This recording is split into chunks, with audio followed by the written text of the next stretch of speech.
আজ আপনাদের জন্য আর একটা নতুন ফ্রুট ডেজার্টের রেসিপি নিয়ে আসলাম। আসসালামু আলাইকুম আফুরা ভাইয়ারা, কেমন আছেন? আল্লাহর রহমতে আমি ভালো আছি, আশা করি আপনারাও ভালো আছেন।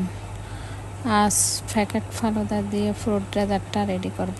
প্যাকেট ফালুদা যদি আপনার মনে হয় কম হবে, তখন আপনি সাথে 1 কাপ মতো সাগু মিশাইতে পারবেন।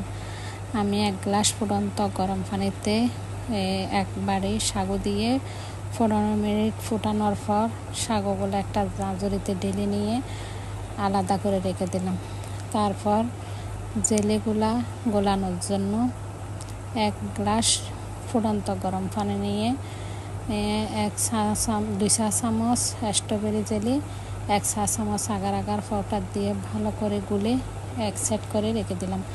এভাবে অরেঞ্জ জেলি, স্ট্রবেরি জেলি, ফালুদার প্যাকেটের সাথে থাকা গ্রিন জেলি আর রেড জেলি সবগুলো 1 চামচ আগার পাউডার দিয়ে গরম পানি দিয়ে গুলে আলাদা করে রেখে দিলাম।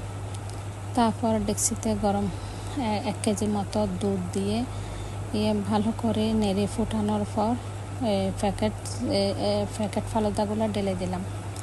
তখন 15 মিনিট মতো এগুলো রান্না করার পর সিদ্ধ করা সাগুগুলো ঢেলে দিলাম।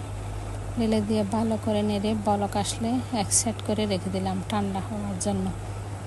তখন সার্ভিস ডিশে ফালুদাগুলো ঢেলে নিয়ে আপনার পছন্দ অনুযায়ী ফ্রুট মিশাইতে পারবেন। আমার পছন্দের কলা আর আম মিশাইছিলাম। আর জেলিগুলা স্ট্রবেরি জেলি, অরেঞ্জ জেলি সব জেলি একসাথে মিক্স করে দিলাম। যদি মনে হয় দুধ কম হবে, তখন যদি আপনার হাতের কাছে লিকুইড দুধ থাকে তাহলে দিতে পারবেন, আর না থাকলে গরম পানি দিয়ে পাউডার দুধ মেরেও দিতে পারবেন। তারপর আপনার পছন্দ সব কিছু একসাথে মিক্স করে আবার পরিবেশন করবেন। আফুরা ভাইয়ারা, আমার ভিডিও যদি আপনাদের ভালো লাগে, পুরো ভিডিওটা দেখার চেষ্টা করবেন, লাইক দিয়ে পাশে থাকবেন। আসসালামু আলাইকুম।